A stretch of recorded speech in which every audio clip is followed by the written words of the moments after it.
Welcome back into the Rowdy Studio. It's time for the Rowdy Big Three, where we give you our three keys to the Daytona Elvis 500. over here? Oh. Thank you very much. Come on. What's your key? Well, I think key number one is survival. Yeah. You know? It's got to be. I mean, pretty much the key in any Daytona or any plate race, one key has to be survival. Which is why you can't really question that after what we saw in the Bud Shootout. Exactly. The Bud Shootout was sort of, the Carnage. big one upon the big one. Carnage incarnate. Carnage incarnate. So you're going to see guys biding their time, whether it means they get into a single file and just do a series of laps without really trying to make anything happen, or whether they go to the back and ride around back there. You're going to see it happen, and I know it's not the most intriguing style of racing, but it is the way that these guys will be there at the end to try to take the checkers. It doesn't really matter to the race fan too much. It just doesn't matter. Unless everybody does it, right? Right. If everybody does it, it makes for kind of a boring middle portion of the race. Like Talladega a few years ago. Right. But if half the field does it, well, I know it's not that much fun if my driver's back there, but you can rest assured that if he's back there, he will be making moves at the end of the race to try to win the thing. So really what you're doing, think of it like when a team is ahead and they run the four corners of some kind of offense. I mean, you can't really do it like you used to when you have a shot clock. I hate Dean Smith. Love him.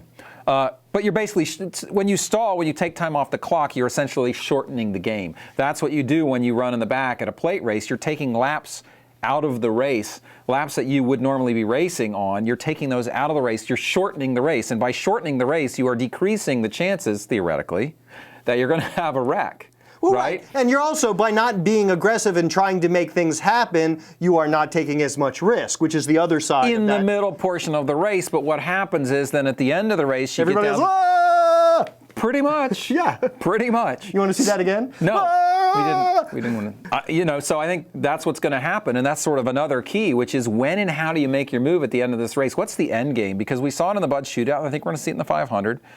The two-car draft won't be prevalent for most of the day. No, but it will be at the end, it's probably going to be the race-winning maneuver. Who's in first? Who's in second? Do you get a jump? Do you get out there? When does the guy in second try to make his move as Kyle Busch did in the shootout and get to first? That tactical considerations are always key at Daytona. Right. So is that your key? That's my key. That's timing, key number two. Timing.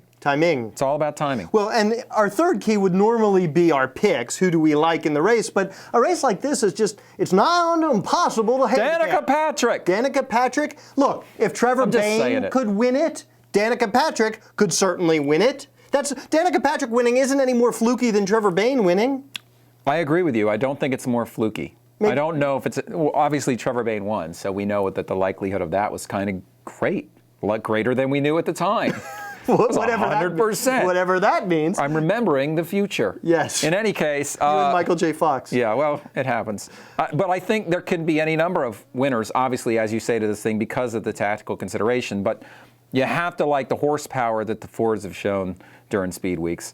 That's a little bit maybe of an advantage. Not that huge, probably in the end, but that helps, right? It helps for you to find partners. It helps to get to the front to have that extra muscle. The knock on those engines in the past was a cooling issue, and we may not have that be as much of an issue this time out, just because everybody's got these. Everyone's in the same boat. Everybody's in the same boat. Yep. I also like the experience of guys like Jeff Gordon, Tony Stewart, just because of what you said. When do you make your move? What's the timing got to be? It's easy to move too soon. I think that's right. It's easy to make your move too soon. It's easy to start freaking out and thinking you're close enough to the end that now's the time. You'll see the more experienced guys, I think, wait just a little longer and think about putting themselves in position, but not necessarily making their decisive move too early. Absolutely. Now, and will this race be Dale Earnhardt Jr.'s entree back to the victory circle? He certainly knows his way. He prefers this pack style. He prefers the pack style. He's much better at it. Knows his way around a plate track as well as anybody. Absolutely. So it's certainly no trouble at all seeing Dale Jr. in victory lane.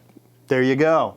In fact, I'm changing my pick from Danica Patrick to Dale Jr. Wow. You just throw off Danica that easily, that quickly? Well, if she would call me back. That's all right, Danica. I got you.